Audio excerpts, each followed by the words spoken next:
Hello, GTCC. Welcome to week 4 of our Financial Fitness Boot Camp. I am Jay Patterson with Verity Asset Management, and I'm so glad that you all have joined us again. I know we've gone through a lot of information these past few weeks, and we're super excited for today's topic. I want to go ahead and encourage you, if you have not already, go ahead and set up an appointment with Becky. Jump on her calendar.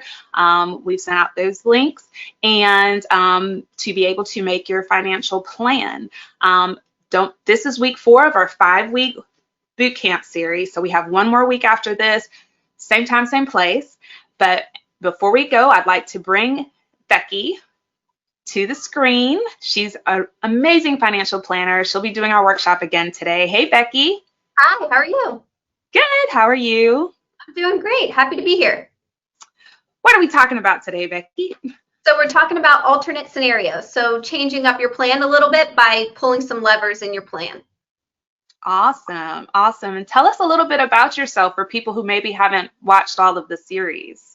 Yeah, so if you're new here, my name is Rebecca Acapelli. I'm a certified financial planner. I've been in the business for around 7 years now, working with clients in wealth management, tax, and financial planning, of course. So helping people build their financial futures, helping them to retire, hopefully helping them to retire early. So that's something we hope for you as well. So certainly sign up to have a meeting with me, and we can get started on building your financial plan as well. Absolutely. This is an amazing resource brought to you by GTCC. We're so grateful to be a part of it. What a crazy time that we're experiencing right now with this pandemic, and we know that it's caused a lot of chaos in a lot of people's lives, so we're very, very honored to be a part of helping you reach your financial goals by bringing you this workshop. With that said, we are going to start off today with a poll question.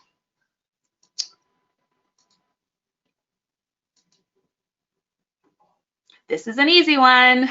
Have you ever had a financial plan built? I'm planning on it. Yes, a while ago. No, I have never, and don't feel like I need one. I'll give you guys just a few seconds to get those answers in. Becky, why would someone not feel like they would need a financial plan? Do you know? Well, hopefully they feel like they do. I think everyone needs one, but sometimes people feel as though their situation is secure. Maybe they have a pension that they're going to take, maybe have some Social Security, and they believe that they're going to retire late so that they can take advantage of those things. So sometimes people may feel like they don't need one. Sometimes they may have an inheritance that they've received. They feel like they have a lot of money in the bank and they don't need a financial plan. But we certainly would encourage everyone to do so, because it's really important to take a look at all the scenarios and all the alternatives, and maybe there's something that you could be doing better, something you could be doing more tax efficient, and that's something that we can certainly help you with. And sometimes we can even find a better scenario for you where you can retire earlier. So we certainly encourage everyone, even if they don't feel like they need one, to certainly take advantage of the opportunity here. Right. You know, it's kind of one of those things. Just because you've been to the doctor once doesn't mean you never have to go again. Like, you kind of need a checkup every year. It's a good idea. And with that being said, take advantage of this opportunity to set up your own financial plan with Becky one-on-one by getting on her calendar. Let's look at the poll questions and see where you guys are. All right, we're split. About a third of you are planning on it. Sign up with Becky. About a third of you did a while ago. Always a good idea to get a second set of eyes on it.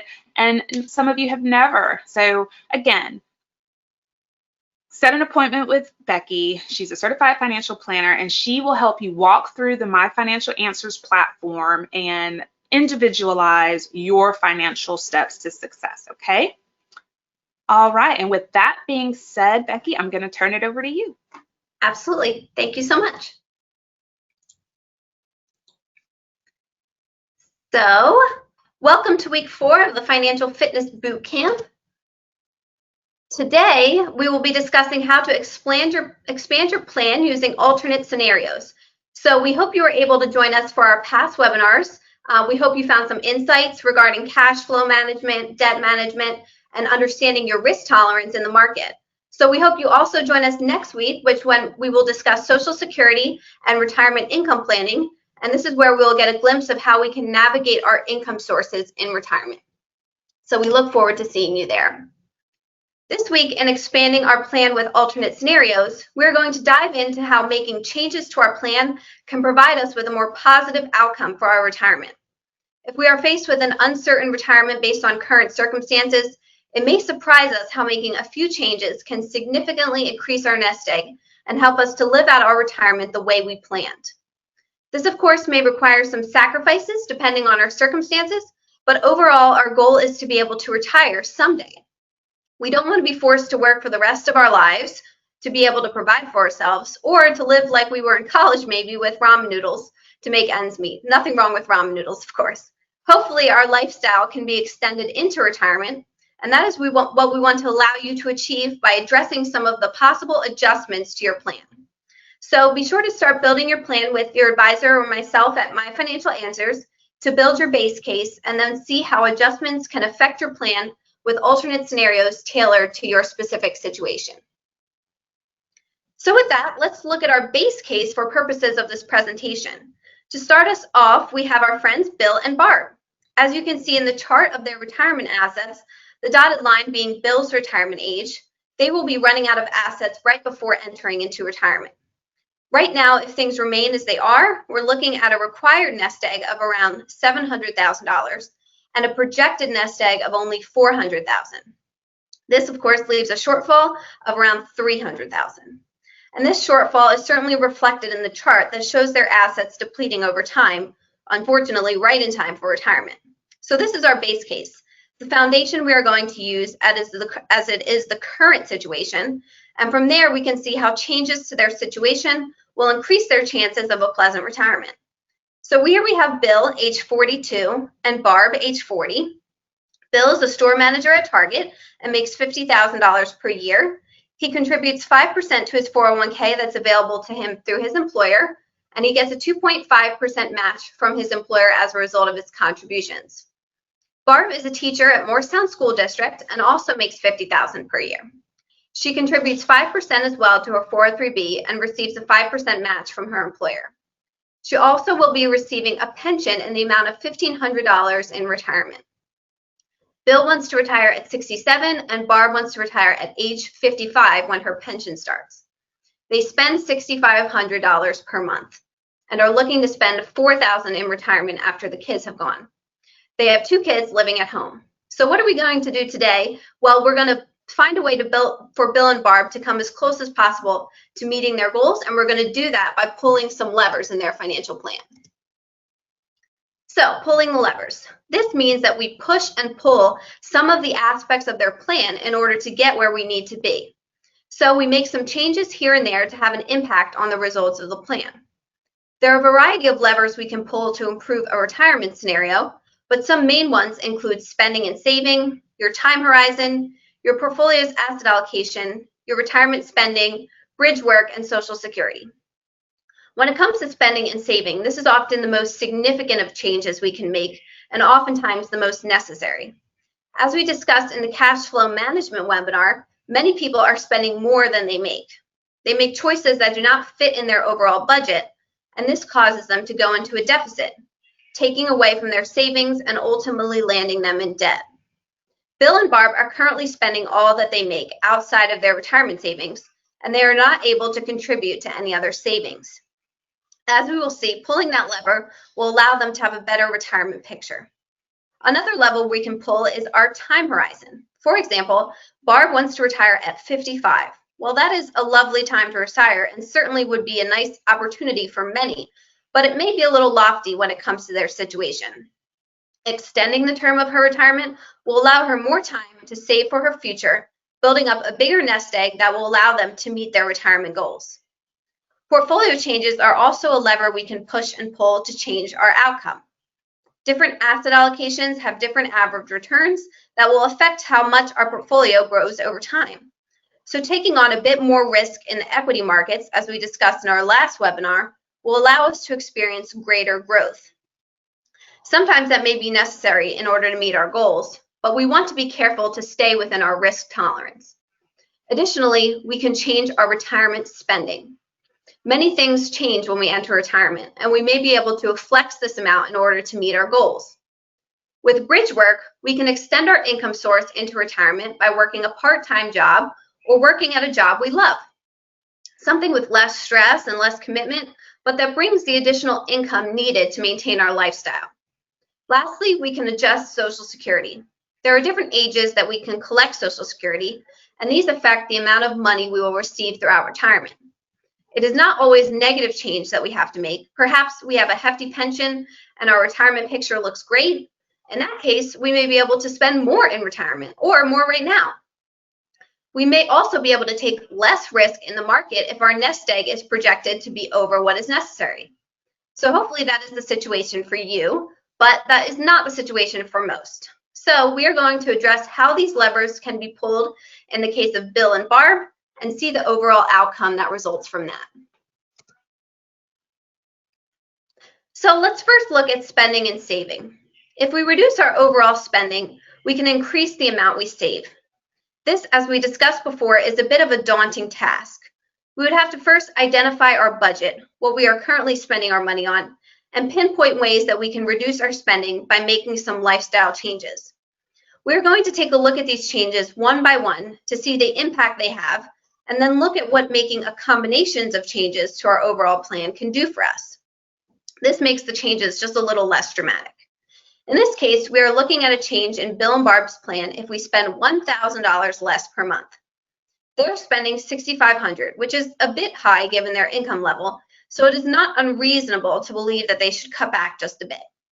They can do so by reducing their housing costs, travel expenses, or overall budget, such as on extracurricular activities or eating out, just as an example. Saving $1,000 per month would change their projected nest egg to around $750,000. This is over and above their required amount of $700,000. That is a big difference in terms of bridging their gap from their $300,000 that they were short in their current scenario. So this money can be saved either in a retirement account or a personal brokerage account, which would be a taxable account. Ideally, the money would be saved via a 401k, 403b, or Roth or traditional IRA. They could simply have one or both of them increase their retirement contributions to their employer. This way, the money would grow tax-free over the course of time. If you're able to find ways to cut spending and increase savings, talk to your advisor to find the best means of investing your money so that it can grow for you for retirement in the most tax-efficient way possible. But you may be thinking that finding $1,000 per month is a big feat and is difficult to do. As I mentioned before in our last webinar, eating lunch can save $250 a month, and that's just a start. So maybe you couldn't find $1,000 in your own budget to cut, but that is why we're going to work with a combination of levers in order to lessen the impact of each one. Another lever we can pull is our time horizon. If we extend our retirement age, we'll be extending the amount of time that we have income coming in the door and also retirement savings during that period. This can really make a difference in bolstering our retirement. This can not only be done with retirements, even such things such as buying a house or taking a big vacation. We can extend the time frame for when we are going to make these big purchases so that we have more time to save and keep us from going into debt and increasing our debt payments each month. But the primary means is increasing or decreasing our retirement age depending on our situation. If we have over the amount of what's required, we can retire earlier. But if we are in the opposite situation, working a couple of extra years can make all the difference. So now we come back to Bill and Barb. Barb originally intended to retire at 55. So let's look at the scenario of Barb increasing her retirement age to 62. With this, not only does their retirement nest egg grow, but they need less money for retirement because there are less years they will be going without pay. In this case, they only need $575,000, and they would end up with $644,000. A nice cushion to make their retirement years happy ones, of course. The beauty of creating alternate scenarios is that you can choose how you want to extend your plan by picking what's most important to you. If it is hard to cut expenses because you have not much left to cut, then extending your retirement may be the way to go. If working longer is going to be the death of you, then we as advisors would seek to find other means to alter your scenario, most likely by working with a combination of changes to ease the blow of any one alteration. Another way we can change our scenario is by altering our portfolio to utilize more equity, or maybe even less depending on our situation. If we are in a positive scenario where we are projected to have too much for retirement, then it will be possible for us to have less equity exposure. Less risk means a more secure portfolio that we can be confident will be more protected in the case of downturns in the market. However, we might maintain our equity exposure because we can afford to take it, and we want our portfolio to grow sufficiently to provide an even better retirement lifestyle or a legacy to our heirs. In the case of Bill and Barb, they had a $300,000 shortfall, but by taking on more equity risk, they can increase their nest egg to north of $870,000. They could do this without making any other changes, but there are limits to what kind of actions you should take in your portfolio. You want to be really careful to not take too much risk depending on your age. You should also stay within your risk tolerance as we discussed in the last webinar. If we do not stay within our risk tolerance, then we can end up making impulsive and detrimental decisions such as pulling out of the market. Fear can cause us to make some bad decisions financially, so we want to ensure that we are within reasonable limits. So be sure to speak to your advisor in regard to your asset allocation over the course of your lifetime. And I'm sorry for my cat that is going crazy right now, just like the last webinar. But we want to be sure to decrease your equity exposure as you grow older and closer to retirement. We would want to prioritize other changes such as spending or saving or retirement age before we take on more risk in the market. There's a difference between what we spend currently and what we spend in retirement. When we retire, there are changes that we make in our lives. We may no longer have children living at home, and this means we have some extra space in our house. Many individuals downsize when they go into retirement, perhaps into a retirement community or just a smaller house or townhome. This will greatly reduce our expenses, and likely we will be able to pay for our house with cash if by that time we have paid off our mortgage. If you're buying a smaller house, you will then have extra cash you can put into your portfolio to use for your retirement spending, further increasing your nest egg. Not only do many downsize, but they also may move to a different state that has a less costly tax burden. You can look up states that are the best places to retire, but high on the list would be tax-free states such as Florida, which is one of the most common retirement states. I personally am in New Jersey, and we are one of the highest tax states, not only with income, but with real estate taxes as well. So many people, they actually move out of Jersey to lower tax states when they retire. Additionally, in retirement, we also will be in a lower tax bracket because we no longer have our large source of income coming in. Depending on the types of accounts you have, you would only be incurring taxable income based on what you spend annually by taking it out of your traditional retirement accounts, such as a 401k or IRA. Alternatively, if you have a Roth account, you will be taking that money out tax-free. So there are many reasons our expenses are lower in retirement, and that may even include the elimination of our working expenses, such as gas and tolls for commuting or eating lunches out every day to work.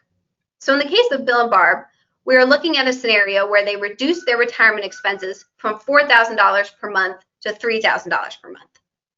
This will greatly reduce their required nest egg because you need less money to fund a retirement with $1,000 less per month. Their required nest egg drops to $315,000, and their projected nest egg, based on the rest of their scenario remaining the same, is $400,000, leaving them a nice cushion in their retirement. Perhaps, however, that once again seems like a large drop in expenses, $1,000 down. Well, this may be true, and that is why the ideal scenario, like I mentioned before, is to pull multiple levers to come up with a more feasible scenario that will have less of an impact on our daily lives and still allow us to accomplish our goals. Another way we can adjust our scenario is by taking on some bridge work. Bridge work is work that we take on after retirement that allows us to bring in some extra income, but is more likely a part-time job or a job doing something we are passionate about. Something out of the corporate life, or perhaps just less stressful than the work we do now. Here, we can retire from our full-time job and do something we love. Full retirement is a big step for people. They have most likely been working for as long as they can remember, and it is a really big leap to go from working every day with a stable routine to having no work at all. Oftentimes, people are disenchanted after a little bit of enjoying their retirement. It may sound impossible when you are still perhaps enduring maybe a stressful career, but it is true. Many people miss their busy life and feeling as though they had some kind of purpose, something to get them out of bed in the morning and have someone expecting them. Bridge work can be a great solution to this common issue. It is something that can keep us busy and entertained, but at much less of a cost mentally. Less stress and less time leaves you with a nice balance of work and relaxation. This also can be a great way to continue your lifestyle that you intended because you will be making less withdrawals on your portfolio if you have some income coming in. In our scenario, we have Barb retiring at 55. This is early by the nation's standard of 65, so perhaps she would like to engage in some bridge work. In this scenario, we have her earning half of her income, $25,000 for 10 more years after retirement. This has a drastic impact on the portfolio. Now she only needs around $400,000 for retirement and is projected to have $465,000. Sometimes you can even work at the place you worked before, just on a part-time basis. Something to think about as well is health insurance. If you retire early before Medicare kicks in at 65, you will need to find some means of obtaining health insurance. You can purchase this on the marketplace, but often it's at a hefty cost. So if you are interested in doing some bridge work, many places allow you to work 30 hours and at that level be able to sign up for benefits. This will allow you to access medical benefits until you are ready to fully retire at 65 and then sign up for Medicare.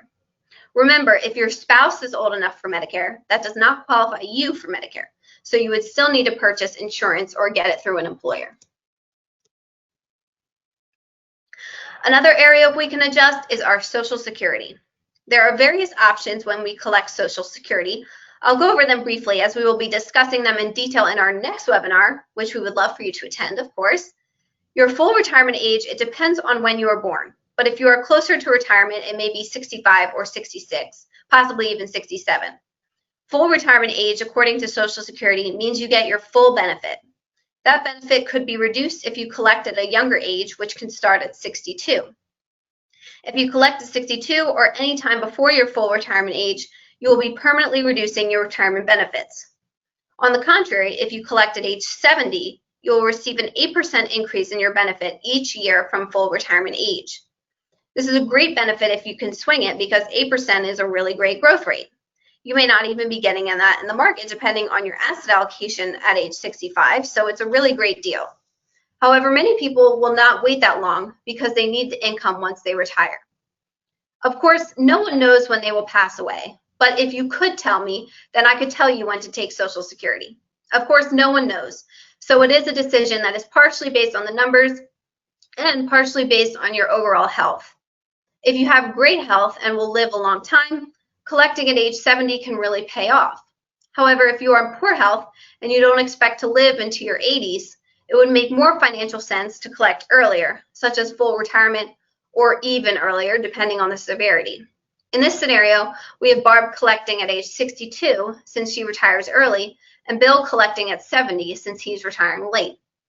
As we can see, however, unlike the other alterations, this would not be enough to cover their retirement needs, so other changes would also need to be made in conjunction.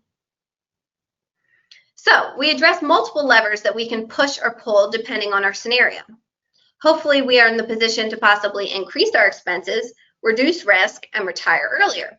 But if we are like most of the nation, we're going to have to make a few changes in order to retire comfortably. That is why we take a combination of a few different changes in order to make our final financial plan reasonable enough to accomplish. So from our base case with Bill and Barb, we made 3 changes. Here we have Barb increasing her retirement age by only 2 years. This is in contrast with the 7-year retirement increase we played out before. If you are done with work, as most people are as they get older, 7 years is a long haul to keep going if you are tired and ready to retire. 2 years, however, is just a bit more doable. So in combination with this, we have them reduce their expenses by $500 and take that $500 and put it into their retirement savings.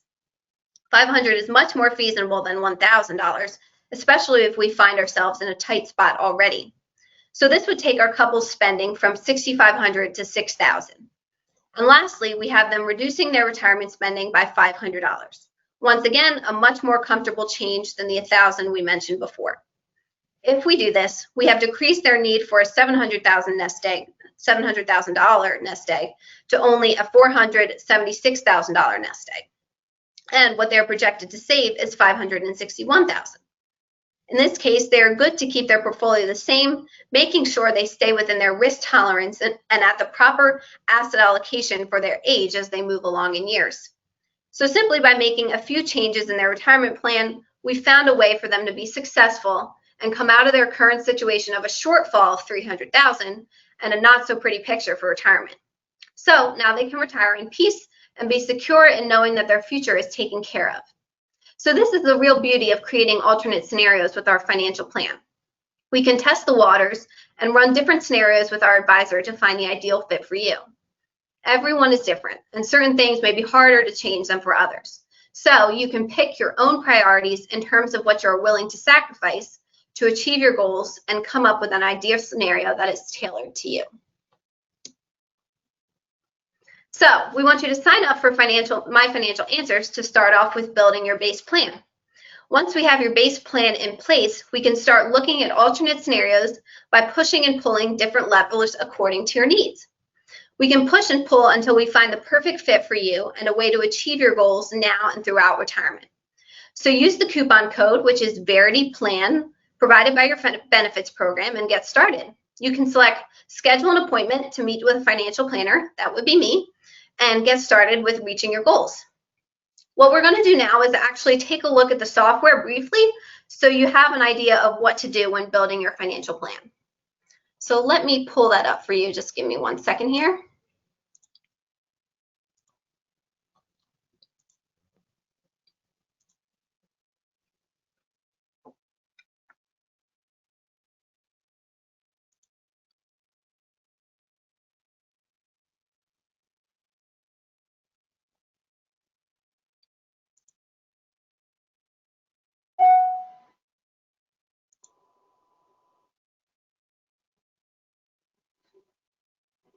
Okay, hold on just 1 second. Okay, perfect. So here you can see My Financial Answers. So what we want to do first is we're going to go to create your account. And this is going to be where we sign up for our first name, last name. We're going to sign up for our email and our password, and we're going to create our account. I have a login, so I'm just going to use that one for now. Yours is going to look a bit different. It's just going to be green because there's going to be under Verity's advertisement, but it'll look exactly the same when you go through the program. So to start off, we have what we'll calculate as our dashboard. So here we can see just some different scenarios. So we have our net worth, we have our different accounts that we have, our 401k, our 529 plan, things of that sort. And we have our projected nest egg based on what we put in so far in our input section. So we have what's required, what's projected, and then the shortfall as well. And also we have some life insurance information. So we have some suggested coverage gaps that we want to get fixed. We can look into that in some further detail as well. So first, what we want to do when we first open the program is we're going to find this section here, which is where we input our information. So here we see just our first name, last name. We put in some information there. It's going to ask us our retirement age. It's going to ask us a little bit more about ourselves, such as if we're married, if we have kids, investments, things of that sort, so that we can put that information in. We're also going to put in our spouse. If we have a spouse, we're going to put in things about our kids, and then our job situation too. So we're going to put in some information about our pay, if we're contributing to our 403b or a different account, and then a pension if we have that. We're going to put in our spouses as well. And then just for an example, we're going to put in our assets. So here you can see the different accounts that we've put in so far.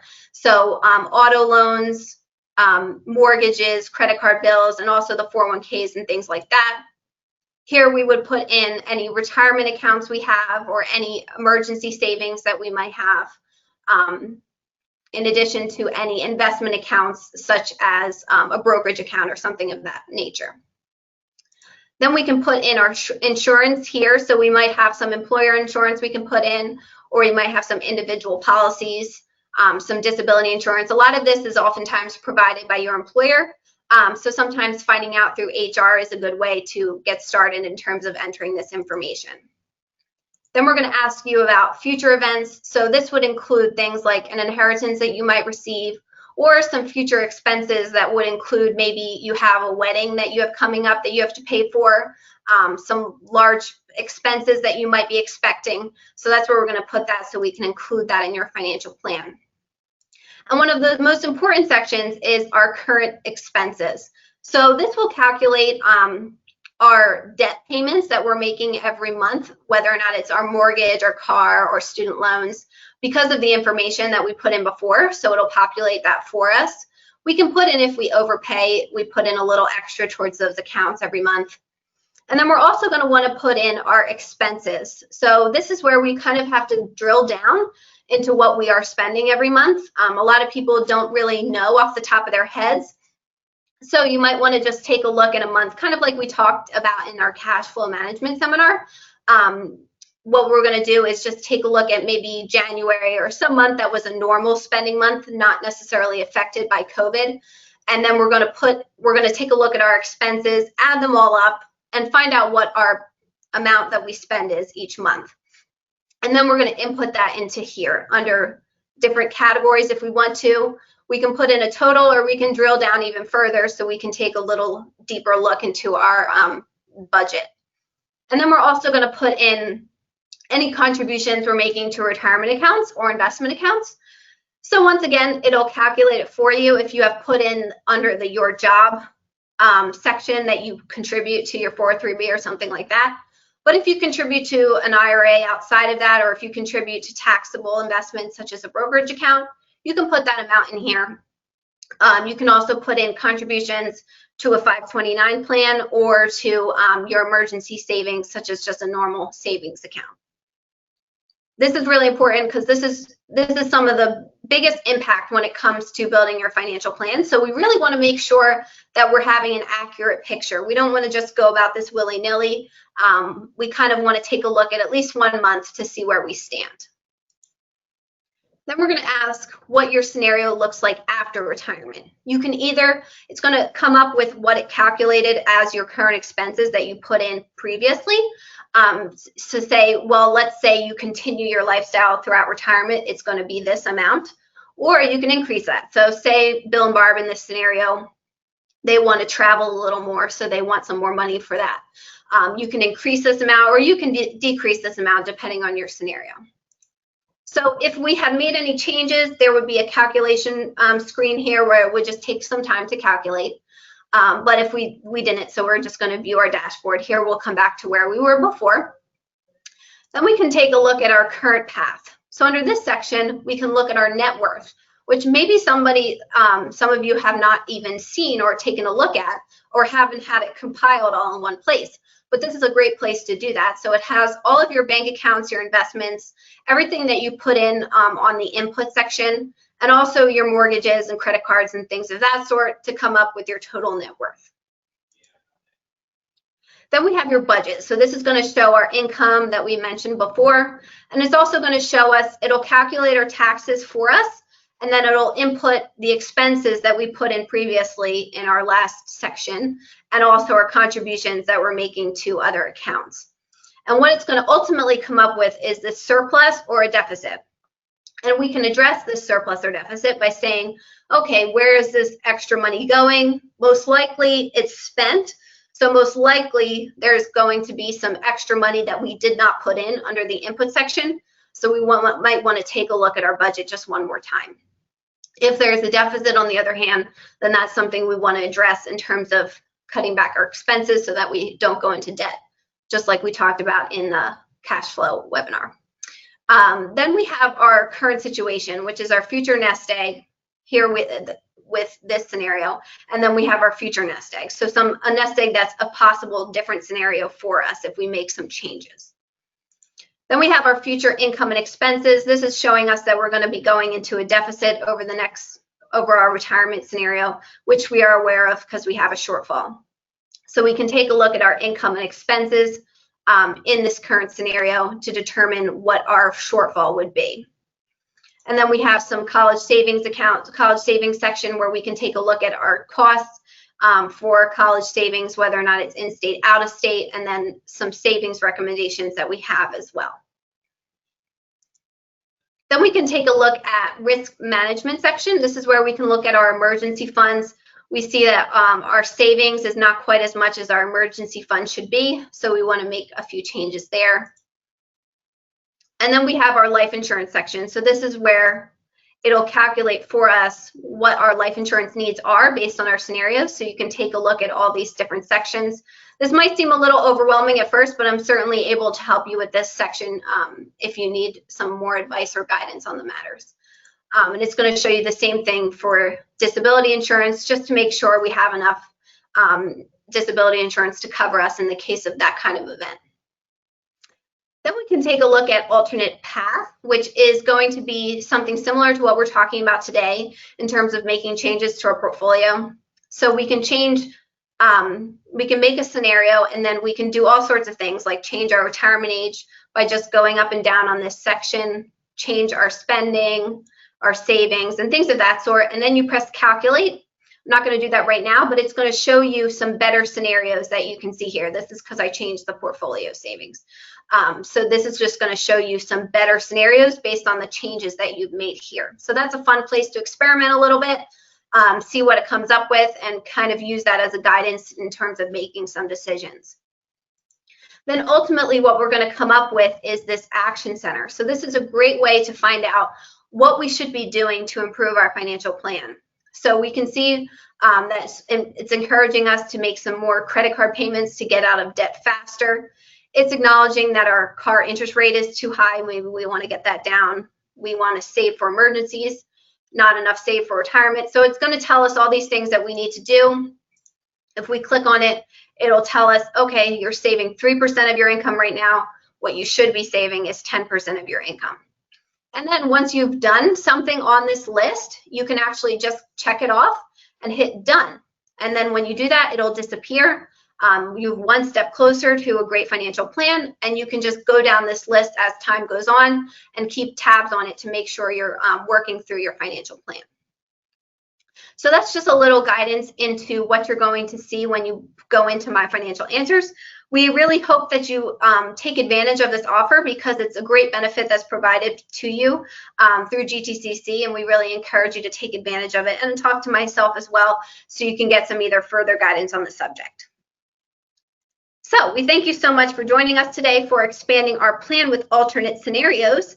And we hope you join us next week, which is going to be Social Security and retirement income planning. So we would love for you to stick around, and we're going to answer some of your questions.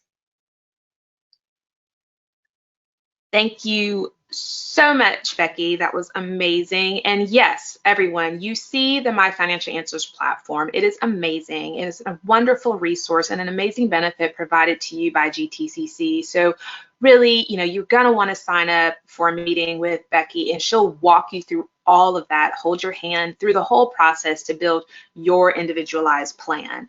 So don't hesitate to do that. All of you agree that you absolutely need one. So just set the appointment, okay?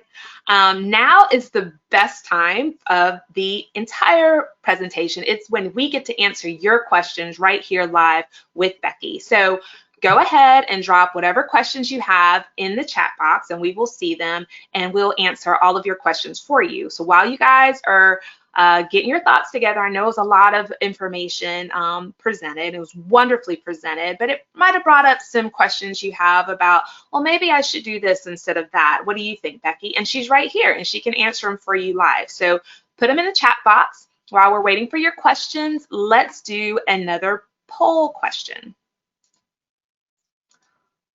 At what age do you plan to retire? 50 to 55, 56 to 60, 61 to 65, or after 65? Now, this is when you plan to retire, not when you want to retire. That's the purpose of this whole plan, is to really create a plan that is realistic and actionable for you. I'll give you guys just a few seconds to answer that question. What about you, Becky? When do you plan to retire? Oh gosh, 55. That sounds nice to me. Nice. And hopefully my husband as well. I'm doing some good financial planning to get us there. I bet you are. I don't know. I love what I do so much. I can't imagine not doing it. Yeah, I Um, would want to definitely do some other kind of, or at least at a lesser capacity, maybe just do some bridge yeah, work, yeah, maybe some consulting or something like that. I yeah, don't see myself stopping completely because just like you, I do enjoy what I do. yeah. So it would just be a kind of more tailored to me so that I could just maybe go to the beach one day and then work as well. Yeah, having that freedom is nice. Okay, here we go. I see everyone's voted. What age do you plan to retire? Almost half of you plan to retire after 65, 31% between 61 and 65, 15% 56 to 60, and 8% are right there with Becky and would like to retire between 50 and 55. Awesome. Let's take another poll question.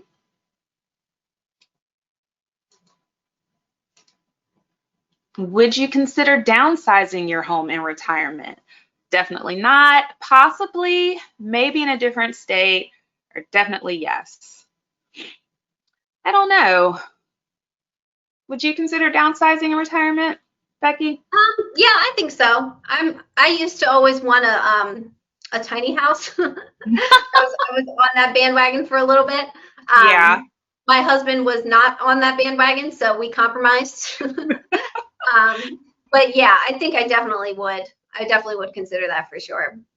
yeah. Like I don't think it's something would work for me. I'm an older parent with very young herd of toddler children. Mhm. So, by the time I'm retirement age, they'll just be like going into college. Mhm. So for me, I'd still need the space. So that's definitely something that would be very specific to my plan is that I still need that space for Yeah. all of my And children. they might come back after college too, so you need that space for that reason. I know, I thought they left. Gosh. All right. It looks like just about everybody has voted. So let's look at the results. Okay, half of you say possibly. Nobody said no. That's interesting. 8% of you may move to a different state. Yeah, I feel that. Florida sounds nice. Well, maybe not right now. And definitely yes, 42% of you. So we're split almost half and half right there. Interesting. All right, and let's see, we have some questions here. Okay, well, this one we kind of we talked about walking through my financial answers. What does a meeting with Becky entail? Yeah, absolutely. So a meeting with me would be going over the details of your plan. So at first, we would first just walk through all of the inputs that you've made. So I want to make sure we're all in alignment there and make sure everything's accurate, make sure everything's put in correctly, and make sure that I have just a great idea of what is your scenario and what is in your plan. From there, we'll have actually a second meeting where I'll have reviewed your plan and taken a look at it in more detail, and then going to come back to you with some recommendations as well. So that'll be about 2 meetings that will overall be addressing your total financial plan. Wonderful. Okay. And those meetings, are those just phone calls or is it a video meeting or how is it? It's a Zoom meeting. It's a Zoom So meeting. Oh, yeah, so it's a Zoom meeting. We see each other, hopefully. Most people do. I'm on there for sure. And then also we'll share some screens together so we can see live what's going on. wonderful. That again, it is an amazing benefit provided to you by GTCC. Becky's the certified financial planner. Like she's trained to do this with you, walk you through. A lot of you may think, I can do it myself, but having the resource there, it's just really smart to take advantage of it. Here's another question. With what's happened in the market recently, would you recommend a more aggressive or conservative risk investment approach? Yeah, so I would say that's going to be specific to you. I wouldn't be changing your risk tolerance based on what's going on in the market. Your risk tolerance would change with your age or your time horizon or things that we've talked about before. So really, we want to see these blips in the market as just that, just blips in our overall plan that is not going to have a big impact overall, because we're going to go through a lot of market cycles throughout our lifetime and throughout our retirement. So we just want to make sure our risk in our portfolio is aligned with our risk tolerance. And we can do that through certain questionnaires. So actually, that's one thing you can do with me as well. You can sign up for a meeting where we address your risk tolerance and we look at your risk score. And then we can take a look at your portfolio and align them together to see if there are any differences and see if we should make some changes or if we should keep things the same. So I would definitely look at your risk tolerance and make sure that that is aligned with your portfolio before making any changes. And the market should not be a reason for that. And that's a really good point, Becky. These meetings really are personalized for each individual need. If you're not sure about your risk tolerance, like Becky just said, you can do a risk assessment and work with her to get to a plan that you're very, very comfortable with. So I know I keep reiterating it because I want you to do it. I want you to sign up and get on Becky's calendar because it is an awesome resource, and I just wanted to see the advantages of that. Thank you. Okay, here's another question. Some health problems may force me to retire 5 years sooner than planned. What would be the best way to make up for that lost time? Yeah, so we're going to probably have to do some earlier savings with that scenario. We're probably going to have to maybe, if we don't have savings right now, we're going to have to cut back on expenses a little bit so we can start saving earlier. The earlier we start saving, the less money we're going to have to put up to be able to reach our goals. So that's also very specific in terms of his scenario. So I would definitely want to take a look at your overall financial plan, have you input all your data and look at actually when you can retire and see how much we need to contribute so that you can make it to your goal. And with my financial answers, like in that case scenario, there may be increased health costs too. So your retirement expenses may be more. So can you kind of play with that within the program? Yeah, absolutely. So something we do at My Financial Answers, just as a general assumption, because we understand that healthcare costs increase in retirement, we add in a $12,000 buffer each year for added costs in retirement for healthcare. But if you are expecting to be over and above that amount, we can certainly add in under the future expenses some additional expenses based on what your knowledge is of your healthcare situation, so that we can certainly plan for that in retirement. Wonderful. Perfect. Thank you. Again, if you have any more questions, please feel free, drop them in the chat box and we will answer them right here live. Here's another question. Isn't there a max amount you can make before they reduce your Social Security pay? So I guess if you're getting Social Security, you can only make it a certain amount. I think that's the question? No? Yes, absolutely. So if it's before full retirement age, the maximum is around $18,000 that you can make before it starts to reduce your Social Security. But what it does is Social Security allows you to catch up a little bit. So it'll take those reductions and then add them to your future benefits. So you're not really losing the benefits. So I wouldn't let that deter you when it comes to bridge work. At full retirement age, however, if you've reached that age, then it doesn't affect it at all. So then at that point, you can make whatever you want to make and there's going to be no reduction. I would also just tune in next week because we're just going to go through that a little bit more in detail. So that will be a perfect thing to address in our next seminar. Awesome. And that is a perfect segue. Don't forget to tune in next week when Becky talks about all things Social Security and understanding how that'll affect your retirement income and planning for that. If there's no more questions, I would like to thank all of you for attending today. Thank you, GTCC, for allowing us to do this for you. And we will see you next week, same time, same place for week 5 of our financial bootcamp series. Have a great afternoon. Awesome. Thank you so much. Bye.